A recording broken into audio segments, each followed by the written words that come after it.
黃琪基，好，你一起步超易穩，橙3慢少少嘅。好啦，前面快嘅馬，中間英俊飛區啦，外邊呢有魅力之遙啊，追出高高至高第4位，星環第5位，粉紅衫活力拍檔啊。咁啊，中檔位置仲有呢隻呢就係風將啦，內欄嗰邊就安刀啦，後邊嗰5匹馬啦。咁啊，起風連啦，尾4橙3超易穩啊，尾3內欄啦有金匯千歲啊，然後2匹馬型好威風，北斗福星內欄呢就暫時包尾啊。好啦，向住呢個1000米嘅段柱進發啊，前面呢就好鬆容擺咗喺前面走咯。英俊飛區啊，響外邊係魅力之遙嚟㗎。咁啊，第3位嘅馬外邊位置啊高高至高啦，內欄進佔第4係安刀啊，中間第5位粉紅衫有活力拍檔啊。咁啊，再見到啦，中檔位置白衫紅帽星環啦，內欄白衫上咗少少呢，仲有金匯千歲啊。後邊嗰5匹馬分別有風將、起風連啊，尾3位置就北斗福星，橙衫中間夾住響尾二呢就超易穩啊。暫時殿後響外邊呢就型好威風嚟㗎。好啦，轉彎入直路咁滯啦，前面英俊飛區都好輕鬆啊，佔先嘅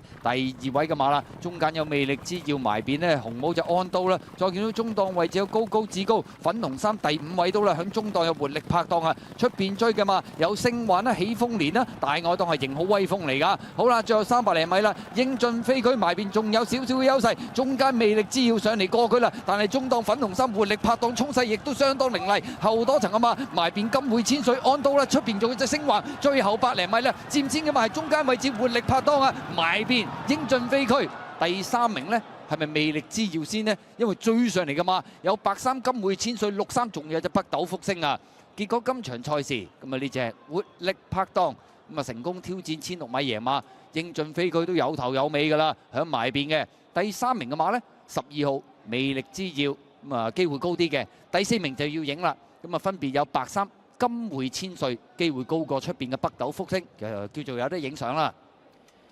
咁啊嚟到第8場，何澤堯夾住呂健威馬房就贏馬啦，活力拍檔啊！咁啊跑第2名嘅英俊飛區繼續擺